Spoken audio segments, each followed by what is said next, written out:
Na última semana, a Via, antiga Via Varejo, uma das gigantes varejistas aqui do Brasil, anunciou seu plano de realizar um aumento de capital de R$ 1 bilhão.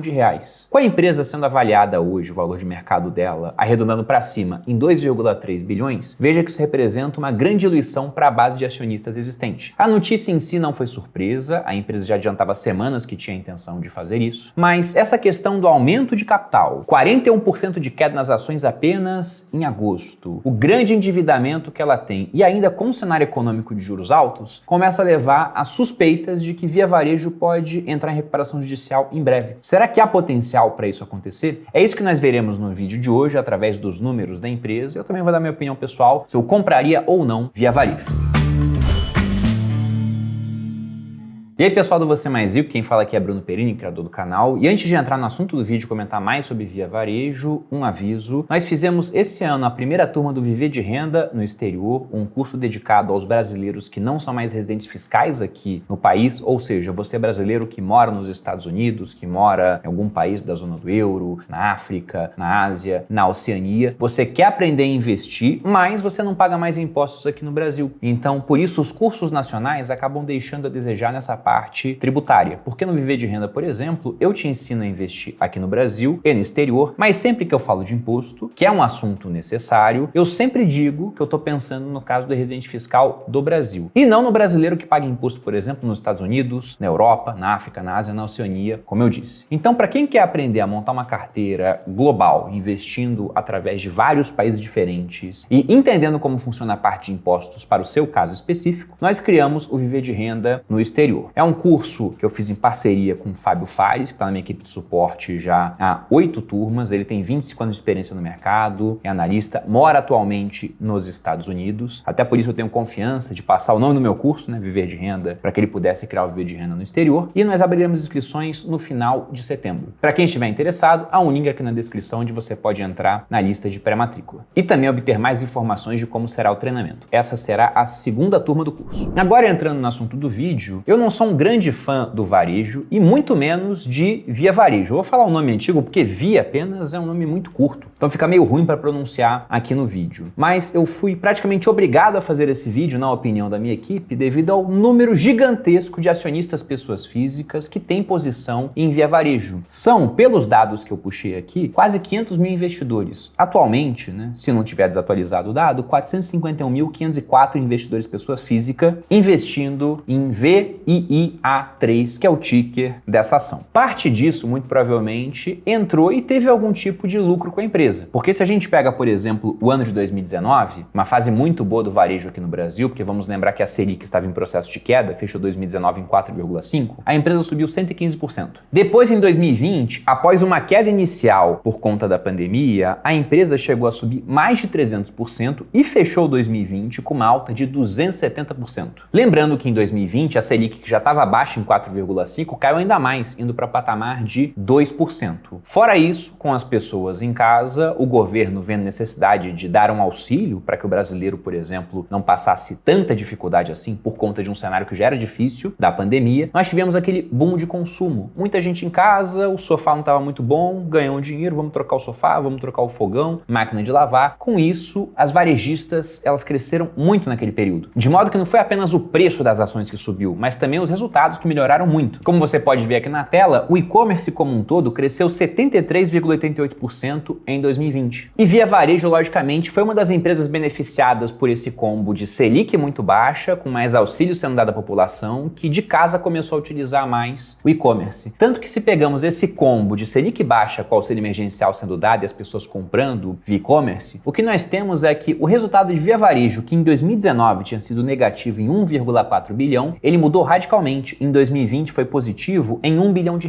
interrompendo uma série de resultados negativos que a empresa vinha obtendo. A margem líquida nesse período chegou a ser uma das maiores da empresa, batendo, como você pode ver na tela, o patamar de 3,47. E aí você pensa, caramba, que margem horrível, mas varejo é assim mesmo, né? De cada R$100 que a empresa fatura, depois que ela vai pagando tudo, despesa, etc., com muita competição, o que vai sobrar no caixa é uma margem de 3%, 2%, 1%, e atualmente, como você pode ver, a margem está negativa. negativa, ou seja, se ela fatura 100, depois de ela pagar tudo, o que sobra no caixa é menos 4. Arredondando aqui, né, sendo mais preciso, 3,76 negativo pela margem. E nessa época, além do resultado operacional altamente positivo que a empresa teve, afinal ela estava ganhando muito dinheiro com a sua operação de venda de itens para residência, nós também temos um ponto interessante. A empresa tinha uma certa dívida em relação ao seu EBITDA, mas num patamar considerado saudável. E por conta dessa dívida, o resultado financeiro da empresa, ele era negativo. Uma empresa pode ter um resultado financeiro positivo quando, por exemplo, tem dinheiro em caixa investido, que rende juros, que serão somados, né, ao resultado do EBITDA e no final vão trazer o lucro líquido, depois de descontados impostos, né, tudo que tem que se descontar, depreciação, amortização. E ela pode ter um resultado financeiro negativo quando, ao invés de ter caixa investido, ela tem dívida. E essa dívida vai crescer uma certa taxa de juros, que vai ter que retirar dinheiro da companhia, levando a resultado líquido menor. E Via Varejo tinha dívida, tinha um resultado financeiro negativo, mas veja, pelo gráfico que eu estou colocando aqui na tela, que esse resultado financeiro negativo ele estava cada vez menor, fruto de juros muito baixos naquele período. E muito provavelmente as pessoas que carregam Via Varejo até hoje devem ter conhecido a empresa nessa fase. Vários comprando depois que ela já tinha subido muito. E qual o problema? É que nós seres humanos temos a mania de extrapolar para o futuro aquilo que aconteceu no passado, sobretudo o passado mais recente. E muita gente pensava que a subida que aconteceu com Via Varejo continuaria acontecendo, só que as condições econômicas mudaram bastante. Basta ver a evolução da taxa Selic desde o patamar de 2% até o auge que nós batemos recentemente de 3,75%. E eu gosto de lembrar do primeiro Boletim Focus de 2021, ou talvez tenha sido o último de 2020, mas de toda forma, quando a Selic estava em 2% e eles projetavam a taxa Selic para o final de 2021, eles colocavam lá que ela subiria para mais ou menos 3%, sendo que a Selic ao final de 2021 subiu para 9,25%. E é lógico que ela não subiu simplesmente porque o Copom queria que ela subisse totalmente descolada da realidade, mas sim porque nós tivemos um surto inflacionário, não só aqui no Brasil como no mundo, que levou a inflação novamente para patamares altíssimos, chegando a bater mais de 2 dígitos aqui no Brasil. E por que isso foi ruim para a empresa? Bom, pense no seguinte, nós temos o brasileiro com a sua renda basicamente estagnada, talvez até menor, porque muitas pessoas perderam emprego devido à pandemia, ou tinham negócios que quebraram. Mas vamos supor que esteja apenas estagnada. E você está gastando dinheiro com gás, com gasolina, com aluguel, só que tudo começa a subir devido ao reajuste inflacionário, e você tem a mesma renda. Então você está gastando mais apenas para viver com o básico, de maneira que há cada vez menos para que você possa gastar de maneira discricionária, comprando, por exemplo, novos eletrodomésticos ou itens de mobília para sua casa. Ou seja, havia menos renda disponível. Além disso, vamos pensar também no comportamento do consumidor do varejo. Depois que você troca a sua máquina de lavar, sua geladeira, seu sofá, porque afinal de contas você viu que passando 24 horas em casa você precisava de itens melhores em termos de conforto, quanto tempo vai demorar para você trocar esse item novamente? Vou chutar aqui que uns 7 anos, tem aquela conhecida crise dos 7 anos dos casamentos, né? Que acontece porque uma pessoa casa, geralmente mobília a casa com tudo novo, com 7 anos os eletrodomésticos estão velhos, a decoração tá antiga, a casa já não tá mais legal, e aquilo começa a atrapalhar o casamento. Ou seja, você vende uma vez para que esse mesmo cliente só volte a comprar com você daqui a 7 anos. Se é que vai comprar com você, porque em varejo você quer comprar uma máquina de lavar, você abre a internet, joga lá, vai aparecer 10 ofertas, você simplesmente pode escolher a mais barata, independentemente da marca que está te vendendo aquilo. Tirando aquelas muito desconhecidas, né? Mas há muita concorrência entre marcas conhecidas. E um outro ponto crucial é que aquele resultado financeiro negativo, que estava ficando cada vez menor, quando a Selic estava muito baixa, de repente viu a Selic aumentar pra caramba, e como Via Varejo tem hoje um custo médio da dívida de CDI mais 2,6, aquilo fez com que o resultado financeiro da empresa, que era, entre aspas, levemente negativo, disparasse para um grande resultado financeiro negativo. E com isso, a cotação dos papéis desabou. E aí, se nós pegamos, por exemplo, as maiores quedas da Bolsa em 2021, nós temos em segundo lugar Via Varejo, caindo 67,51%, atrás apenas de uma outra varejista, Magazine Luiza, que caiu 71,4%. E observe algo interessante, já nessa primeira queda em 2021, sendo que em 2022 ela continuou, e agora também em 2023. É que se o papel caiu 67,5%, arredondando aqui, tirando aquele 0,01, quanto você teria que ter de subida para compensar essa queda? Porque muitas pessoas compraram Via Varejo no final do seu ciclo de subida e depois simplesmente mantiveram a ação. Falaram, daqui a pouco ela volta, um dia ela volta. Bom, se você pegou toda essa queda de 67,5%, digamos que você investiu 100, caiu 67,5%, agora você tem 32,5%. Para que esses 32,5% voltem a ser 100, você precisa de uma subida de 207,69%. Bom, guarde esse dado. E colocando um pouco dos números dessa época na tela, veja aqui 2021, eu vou destacar o EBITDA da empresa, que tinha sido de 2,4 bilhões no ano anterior e e foi de 605 milhões, ou seja, ganhou muito menos com a sua operação. Talvez por conta daquilo, quem comprou eletrodoméstico em um ano não compra no ano seguinte. Se nós pegamos o resultado financeiro, que antes era negativo, mas com uma tendência de queda, ele fechou 2021 em 1,2 bilhões negativo, e com isso nós tivemos um lucro líquido negativo de 297 milhões. Indo para o ano de 2022, a situação não foi diferente, a queda das ações foi ligeiramente menor, de apenas 51%. Se nós olhamos o EBITDA, ele evoluiu em relação a 2021, ficando em 2,23 bilhões, bem melhor, mas a despesa financeira também ficou muito mais alta. Ela saiu de 1,2 bilhões para o patamar de 2,87 bilhões, e com isso o resultado líquido foi um prejuízo de 342 milhões de reais. E aí pensa o seguinte, você investiu R$100 em Via Varejo no começo de 2021. Como ela caiu 67,5%, você tinha 32,5%. Agora esses 32,5% caíram mais 51%. Então você teria daqueles R$100 investidos inicialmente, 32,5%, agora você tem, arredondando para cima, R$15,93. Sendo que em 2023 a queda continua. Se a gente pega, por exemplo, só o segundo trimestre de 2023, o resultado financeiro da empresa foi negativo em 801 milhões de reais. E até agora, no ano, nós tivemos uma queda de 45% no preço das ações. Ou seja, os R$15,93 que você tinha, agora são R$8,76. Para simplificar, eu posso pegar esse gráfico aqui. E se cai 92%, sabe quanto tem que subir, ô Gabriel, para que a gente possa recuperar o valor que a gente tinha antes? Se cai 92%, quanto tem que subir para recuperar? Você tinha 100, agora você tem 8. Para os 8 virarem 100. Eu sei que não é só esse 90%, é muito mais. 1.150%. 1.150%. Então, quem comprou Via Varejo na máxima e está segurando até agora, precisa de uma subida de apenas 1.150%. E aí nisso muita gente pensa, não vou comprar, vou segurar porque vai voltar a subir. Não há garantia nenhuma, tendo em vista ainda o que vai acontecer por agora. Mais um aumento de capital de R$1 bilhão.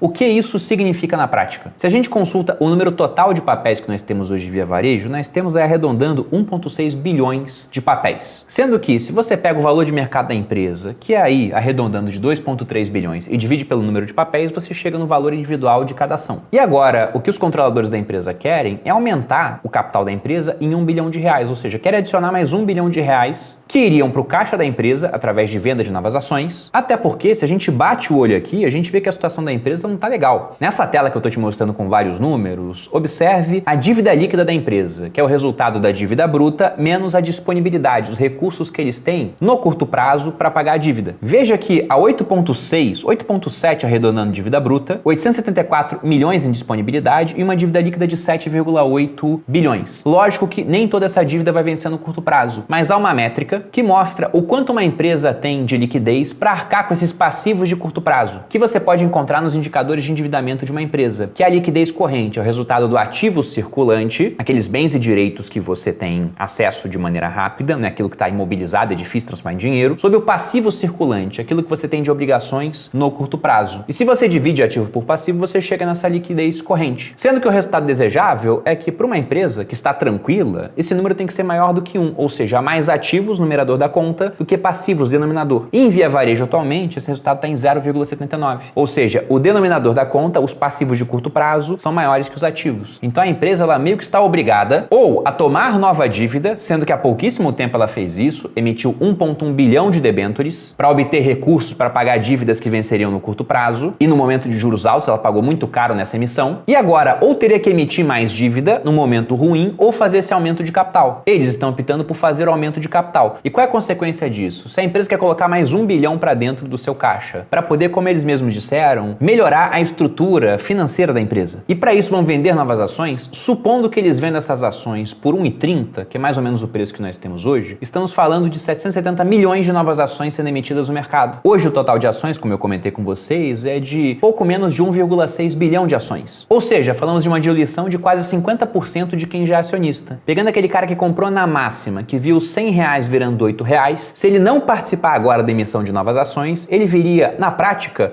os seus 8 virando 4. E aí tá, ele sabe quanto tem que subir para 4 virar em 100 de novo? 2.400% de subida. Até para cripto, isso é difícil. Então, quando alguém que tem Via Varejo me pergunta, você acha que vale a pena fazer um preço médio na empresa? Se você está ancorado em recuperar aquilo que você investiu, não, dificilmente isso vai acontecer. Se você comprou na máxima, por exemplo, ou próximo da máxima. Agora, se você não está ancorado e quer saber se vale a pena comprar a empresa agora, eu entendo que empresas assim, uma situação situação de turnaround, que tem uma dívida líquida muito grande, como a gente viu aqui, que nesse momento custa muito para a empresa num cenário de juros altos, podem subir muito quando os juros começam a baixar, principalmente se baixarem com bastante força. E com isso a gente pode ver uma margem líquida negativa ficar levemente positivo, que é transformacional. Então não dá para eu falar que, poxa, quem comprar agora vai perder dinheiro. É que depende dessa queda de juros e da empresa conseguir passar por esse ciclo. Agora, comprar antes da diluição, eu não acho um bom negócio. E, francamente, com tanta empresa boa e barata, eu também não me arrisco a ficar comprando via varejo outros cases de turnaround. Porque tem muita coisa de qualidade boa que nunca vai passar por um problema assim, porque são setores que historicamente não têm esse tipo de problema, que estão largadas em bolsa, negociando a 3, 4, 5 vezes seu EBITDA. Então, para que eu vou me envolver com uma empresa tão problemática? E, logicamente, se a gente olha o que está acontecendo aqui, poxa, toda essa dificuldade da empresa, somada ainda ao grande número de pessoas apostando contra, se a gente olha a taxa de aluguel de via varejo, lembrando que aluguel é aquilo, você quer ganhar dinheiro com uma operação vendida, porque você acha que via varejo vai cair mais ainda. Só que você não tem o papel, né? Então como é que você pode fazer para lucrar com a venda? Você aluga de quem tem via varejo, vende as ações, esperando para recomprá-las mais barato e devolver para quem quer segurar esse negócio por longo prazo. Para esses homens de muita fé, no caso. Eu não faço parte desse grupo. E essa taxa de aluguel, ela respeita oferta e demanda. Então se tem muita gente demandando os papéis para alugar, a taxa sobe. E nesse momento, como você pode ver na tela, o que nós temos de taxa de aluguel em via varejo é 72,44% ao ano que uma pessoa pagaria para montar uma operação vendida em via varejo, caso ficasse com as ações durante o ano inteiro. Se a gente compara isso com outro concorrente do varejo, que é a Magazine Luiza, a taxa de aluguel lá está em 37,4%. Ou seja, em via varejo, basicamente, nós temos o dobro de taxa. E para alguém pagar tão caro assim, é só porque acredita muito que as ações vão cair de preço. Inclusive, hoje nós temos 21,57% das ações disponíveis colocadas em operações de aluguel, um percentual altíssimo. E aí, logicamente, vendo a queda das ações, apostas em quedas maiores, dificuldade para se reerguer, juros ainda altos no Brasil, dívida pressionando a empresa no curto prazo, custo de dívida muito alto quando eles tiveram que lançar mais debêntures para pagar a dívida que iria vencer no curto prazo. Nós temos essa oferta nova de ações que deve acontecer, que talvez não seja bem sucedida. Então, com todos os somatórios, o pessoal começa a se perguntar, será que vai ter uma recuperação judicial de via varejo? Porque na recuperação judicial, ela simplesmente fala, olha, pessoal, quero pagar, não tenho como, então vamos dar uma pausa aqui, estruturar um plano para que eu consiga me reerguer e pagar vocês, porque se eu quebrar, eu não pago ninguém. Com Americanas, por exemplo, pós-fraude, quando viram o tamanho do buraco, nós tivemos isso. Oi também passou por recuperação judicial. Então pode ser que isso aconteça? Sim, há uma grande chance de acontecer. Dá para cravar o martelo que vai acontecer? Não, porque depende dessa oferta de novas ações, porque colocar 1 bilhão para dentro do caixa já dá um bom respiro enquanto a taxa Selic não cai e começa a pressionar menos a dívida da empresa e também melhora até a estrutura do pessoal que está tomando crédito para consumir. E o que eu faço? Eu só acompanho de fora, porque não é esse tipo de empresa que me interessa na hora de escolher onde eu vou alocar o meu capital. Mas eu quero saber a opinião de vocês também. E aí, vocês estão comprados em via varejo? Fazem parte dos 450 mil investidores? Acham loucura estar comprado lá? Já venderam, não venderam? Estão pensando em vender? Então me conte nos comentários sua opinião sobre a empresa, porque assim como vocês aprendem comigo, eu também sempre aprendo com vocês. Espero que tenham gostado do vídeo. Se você gostou, deixe seu like, se inscreva aqui no Você Mais Rico, me siga no Instagram, um grande abraço e até a próxima.